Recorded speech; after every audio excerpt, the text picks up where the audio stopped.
Hai semuanya. Kenalkan, kami dari kelompok 4 dengan saya Rawin Priandika, saya Narusngata, Saya Jonathan Diego Silael. Saya Seva Beatrix Traha. Di sini kelompok kami akan menjelaskan mengenai rekayasa ide dengan judul Simulasi kapasitansi kapasitor dengan bahan dielektrik yang berbeda. Baik, setelah pembukaan tadi, saya Jonathan akan menjelaskan sedikit tentang latar belakang dan dasar teori dari simulasi yang kami buat. Sebelum masuk ke proses simulasinya, mari kita bahas sedikit tentang latar belakang kenapa ide ini kami pilih. Dalam dunia elektronika, kapasitor merupakan salah satu komponen pasif yang sangat penting. Hampir di semua rangkaian listrik, baik itu di power supply, rangkaian audio, filter, sampai perangkat komunikasi, selalu ada kapasitor. Kapasitor bekerja dengan cara menyimpan energi listrik dalam bentuk medan listrik antara dua pelat logam. Besar kecilnya energi yang bisa disimpan itu tergantung dari nilai kapasitansi. Nah, kapasitansi ini dipengaruhi oleh 3 hal utama. 1. Luas pelat dengan simbol A. 2. Jarak antara pelat dengan simbol D. Dan 3. Bahan dielektrik dengan simbol epsilon R. Bahan dielektrik ini bisa berupa udara, kertas, mika, kaca, air, dan keramik. Setiap bahan punya kemampuan berbeda dalam menyimpan muatan listrik yang ditentukan oleh nilai permitivitas relatif. Hipotesis kami adalah semakin besar nilai konstanta dielektrik suatu bahan, maka semakin besar juga nilai kapasitansi yang dihasilkan. Untuk membuktikan hipotesis ini, kami melakukan simulasi matematis menggunakan MATLAB dan pengolahan data menggunakan Excel, sehingga terlihat jelas perbandingan hasilnya dalam bentuk tabel dan grafik. Selanjutnya, Naro akan menjelaskan alat dan bahan yang kami gunakan serta bagaimana data awal kami siapkan sebelum masuk ke tahap simulasi. Baik, saya Naro akan melanjutkan penjelasan tentang alat, bahan, dan tahap awal simulasi kami. Di sini, kami menggunakan 2 software utama, yaitu Microsoft Excel dan MATLAB. Microsoft Excel digunakan untuk menyusun data bahan dielektrik dan nilai konstanta permitivitas relatif, atau epsilon R. Sedangkan MATLAB digunakan sebagai alat simulasi dan visualisasi data untuk menghitung nilai kapasitansi serta menampilkan hasilnya dalam bentuk grafik batang. Berikut ini adalah data bahan yang akan kami gunakan.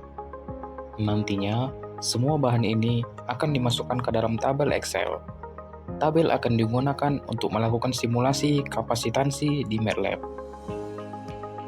Setelah tahap ini, kami siap menjalankan simulasi perhitungan kapasitansi berdasarkan data nilai epsilon R yang sudah kami siapkan tadi. Dan tahap ini kemudian akan dijelaskan oleh Seva. Sekarang saya akan menjelaskan bagian inti dari proyek kami, yaitu proses simulasi kapasitansi menggunakan MATLAB. Pertama, kita buka terlebih dahulu MATLAB-nya dan memasukkan kode program yang telah disiapkan sebelumnya. Di sini kami memasukkan data bahan dan nilai epsilon R dari file Excel yang telah kami buat ke dalam kode program MATLAB yang tersedia agar dapat melakukan simulasi kapasitansi.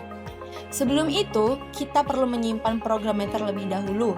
Kami akan menyimpannya dengan nama simulasi kapasitansi. Setelah itu, langsung saja kita jalankan MATLAB-nya untuk melihat hasil simulasi kapasitansi tersebut. MATLAB akan membaca data bahan dan nilai epsilon R dari file Excel yang telah diimpor tadi, lalu menghitung nilai kapasitansi dari masing-masing bahan menggunakan rumus C sama dengan epsilon 0 kali epsilon R kali A per D. Karena nilai A dan D dibuat tetap, maka satu-satunya variabel pembeda hanyalah nilai epsilon R dari masing-masing bahan. Setelah perhitungan selesai, hasil muncul seperti berikut.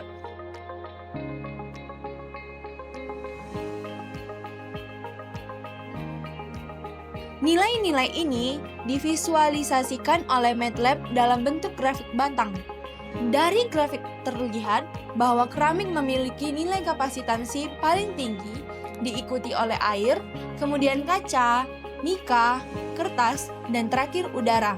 Grafik ini membuktikan bahwa bahan dengan konstanta dielektrik yang besar menghasilkan kapasitansi yang lebih besar pula. Setelah melihat hasil perhitungan dan grafik yang disampaikan oleh Seva, di sini saya akan menyimpulkan serta menganalisis hasil simulasi yang sudah kami lakukan.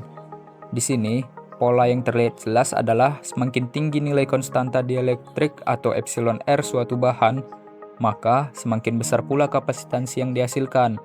Contohnya pada bahan keramik, epsilon R-nya sebesar 120 menghasilkan kapasitansi sekitar 1,06 dikali 10 pangkat minus 9 farad.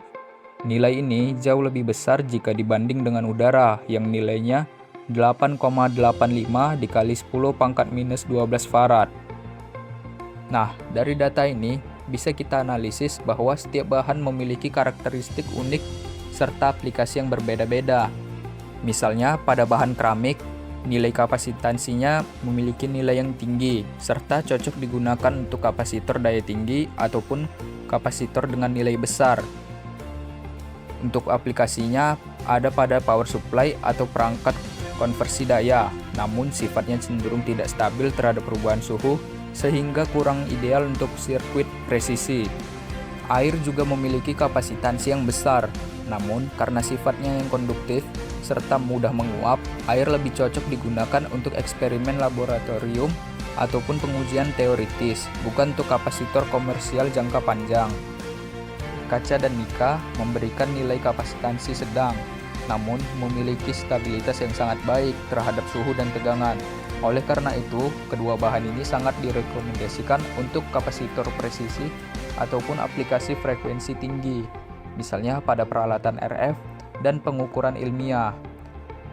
Bahan kertas dengan nilai epsilon R lebih rendah cocok untuk kapasitor kecil berbiaya murah. Biasanya digunakan di rangkaian umum atau edukatif di mana kestabilan tinggi tidak menjadi prioritas.